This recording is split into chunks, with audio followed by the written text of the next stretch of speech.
मुख्यमंत्री पुष्कर सिंह धामी देहरादून के आपदा राहत कंट्रोल रूम पहुंचे। सीएम धामी ने अधिकारियों से प्रदेश के ताजा हालात के बारे में जानकारी ली है।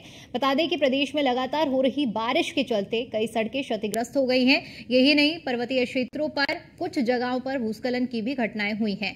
ऐसे में मुख्यमंत्री पुष्कर सिंह धामी प्रदेश की स्थितियों को जानने के लिए आपदा कंट्रोल रूम पहुंचे। उन्होंने आपदा विभाग के उच्च अधिकारियों से प्रदेश में लगातार हो रही भारी व्यवस्था और जो बारिश हो रही है इसके संबंध में जानकारी भी ली है व्यवस्थाओं को लेकर।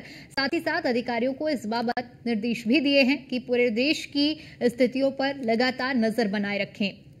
साथ ही राहत बचाव के लिए अलर्ट भी रहने के लिए कहा गया है।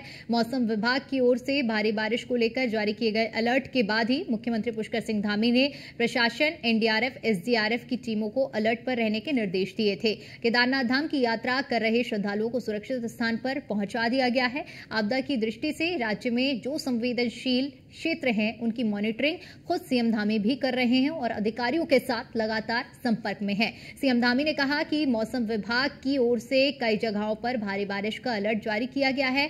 उन्होंने प्रदेश की जनता से अपील की है कि बेवजह घरों से बाहर ना निकलें। अगर बहुत जरूरी काम है तभी घर से बाहर निकलें।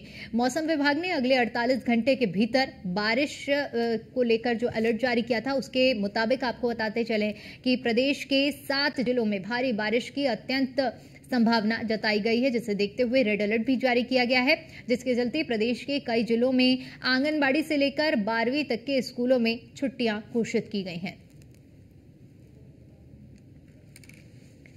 तो ये तस्वीरें हम आपको दिखा रहे हैं जहां पर मुख्यमंत्री पुष्कर सिंह धामी जो कि आपदा कंट्रोल रूम पहुंचे हैं, जहां पर मुख्यमंत्री ने बाढ़, बारिश और भूस्खलन के लेकर उन्होंने अपडेट भी लिया है। बहुत नुकसान हुआ है, कई जगह पर पुल भी जो है बह गए हैं, उन सब की कार्रवाई चल रही है और जो सरकारी भवन है उनका भी नुकसान हुआ है,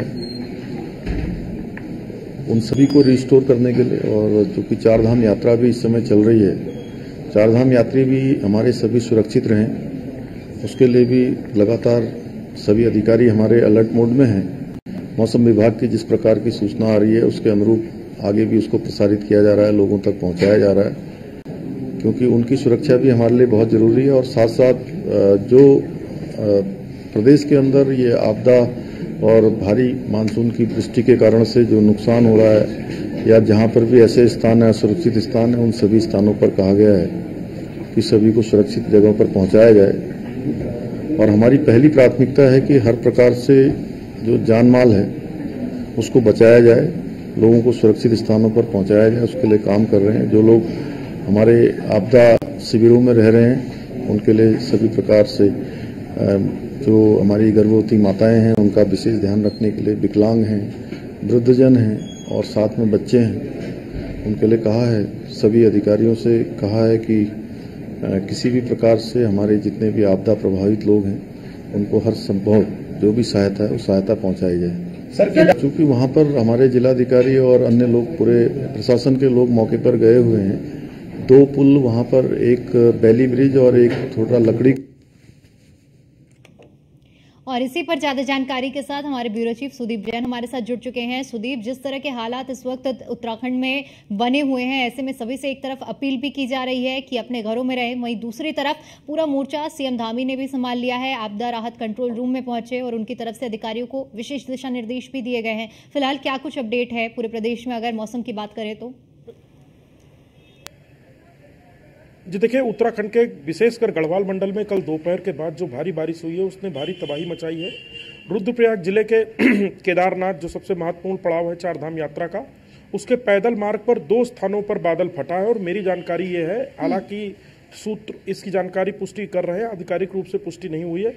इस यात्रा मार्ग पर 6 लोगों की मौत हो चुकी है जो कि पत्थर व मलबे आदि के चपेट में आए हैं। 2 शव एसडीआरएफ की टीम को दिख भी रहे हैं जिनको बरामद करने का प्रयास किया जा रहा है।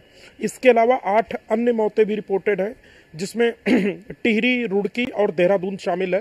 देहरादून में 2 लोग बहे हैं, रुड़की में 2 बच्चे छत गिरने से दबे हैं, टिहरी में मलबा आने से 2 की मौत है, 1 मिसिंग है और 6 अन्य लोग लापता हैं, जो कि आपदा में कहाँ गए, बारिश की चपेट में आकर, इनका पता किया जा रहा है। मुख्यमंत्री कल से ही मोर्चा संभाले हुए हैं। उन्होंने कल ही रात 10 बजे आपदा सचिव से फोन पर बात की थी। देर रात तक वो अधिकारियों के संपर्क में थे। सुबह वो आपदा कंट्रोल रूम में आए और अपने मंत्री और अधिकारियों के साथ वो निरीक्षण पर निकल गए हैं। शुरुआत वो टिहरी से कर रहे हैं, जहां कल आपदा आई है, मलबा आया है, और इसके बाद वो केदारनाथ रुद्रप्रयाग जिले में जा रहे हैं, जहां वो यात्रा मार्ग और आसपास का निरीक्षण करेंगे। केदारनाथ यात्रा को आज रोका गया है और एक अस्थायी हेलीपैड बनाकर अब तक करीब 60 लोगों को हेली के माध्यम से यात्रा मार्ग से निकाल दिया गया है। आज यात्रा पर ब्रेक है और सूत्र ये बताते हैं कि कल भी यात्रा पर ब्रेक रखा जा सकता है, क्योंकि केदारनाथ यात्रा मार्ग पर रामबाड़ा, लिंचौली, छोटी लिंचौली, बड़ी लिंचौली, इन मार्गों पर 2 अस्थायी पुल भी बहे हैं, जिससे यात्रा प्रभावित हुई है। दूसरा, बहुत संख्या में मलबा आने से कई छोटी पुलिया बही हैं। गर्म कुंड का एक इलाका बह गया, यानी जो ये पूरा क्षेत्र है पैदल यात्रा मार्ग का, वो बुरी तरह प्रभावित हुआ है। लिहाजा सरकार ने कल ही निर्णय लेते हुए यात्रा को रोक दिया था, जो आज रुकी हुई है, और उम्मीद यह है कि ये कल भी रोकी जा सकती है जब तक स्थिति बेहतर नहीं होती। मुख्यमंत्री निरीक्षण पर है अपने अफसरों के साथ, और इस बात का आकलन कराया जा रहा है कि कुल नुकसान कितना है। जिलेवार इसकी रिपोर्ट भी मांगी जा रही है। बिल्कुल सुदीप, क्योंकि ये ऐसा समय है जब एक तरफ चुनौती है, इसी समय पे पूरे प्रदेश में श्रद्धालु दूर दराज से पहुंचते हैं, तो उन्हें भी सुरक्षित वातावरण देना, उन्हें सुरक्षित उनके गंतव्य तक पहुंचाना, ये बहुत बड़ी जिम्मेदारी हो जाती है।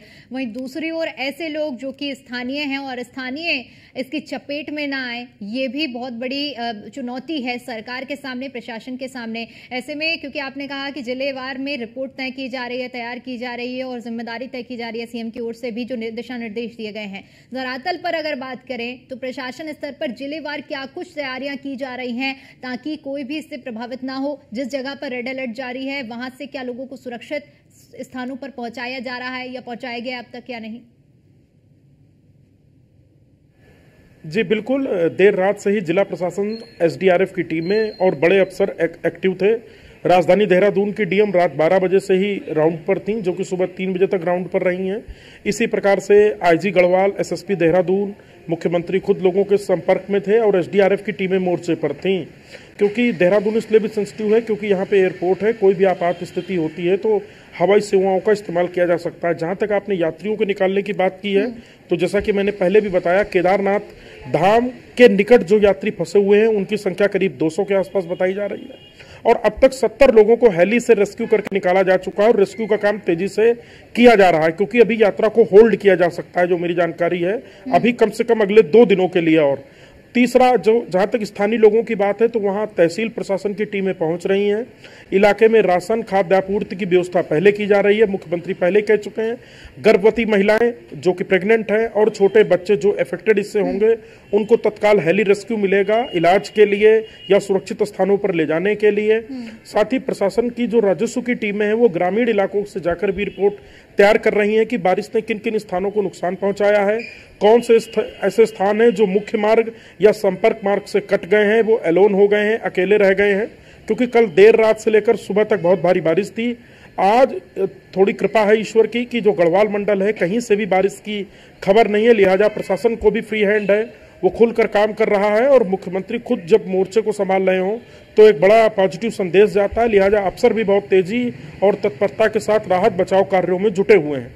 बिल्कुल सुदीप, क्योंकि देखिए जिस तरह से आपने केदारनाथ का जिक्र किया है कि केदारनाथ की यात्रा को रोक दिया गया है, चुनौती ये है कि किस तरह से लोगों को सुरक्षित निकाला जाए, सुरक्षित स्थानों पर पहुंचाया जाए। ऐसे में जब हम उत्तराखंड की बात करते हैं तो चारधाम यात्रा बेहद जो वहां पर लोगों का आस्था रहती है, चारधाम यात्रा के लिए निकलते हैं, तो एक तरफ बद्रीनाथ के हालात तो आपने बताए, लेकिन इसके अलावा बाकी धामों के क्या कुछ हालात है? क्या वहां भी अलर्ट जारी किया गया है, और अगर किया गया है तो वहां क्या व्यवस्थाएं हैं?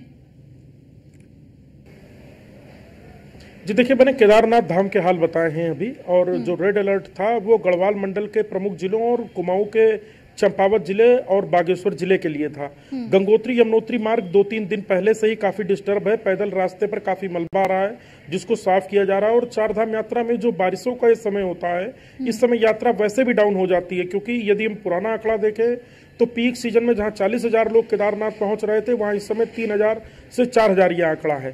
दूसरा, अगस्त जैसे ही जाएगा, बारिश जैसे ही हल्की होगी, यात्रा फिर पीक पे होगी सितंबर और अक्टूबर में, क्योंकि कपाट बंद होने का समय दीपावली के आसपास होता है और बड़ी संख्या में लोग उस समय जाते हैं, तो चारधाम यात्रा में पहले ही लोगों की संख्या कम है, परंतु कल जो हादसा केदारनाथ यात्रा मार्ग पर भारी बारिश के कारण हुआ है, इस वजह से यात्रा को रोकना पड़ा है।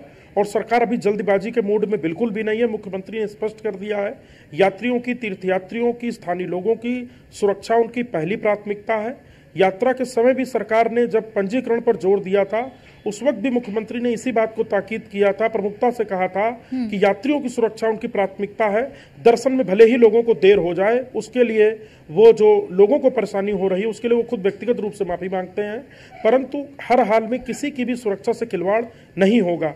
तो अब चारधाम यात्रा में फिलहाल लोगों की संख्या कम है, परंतु कल का जो इंसिडेंट लोगों के सामने आया है, लिहाजा लोग भी अब थोड़ा चारधाम यात्रा में फिलहाल आने से परहेज करेंगे।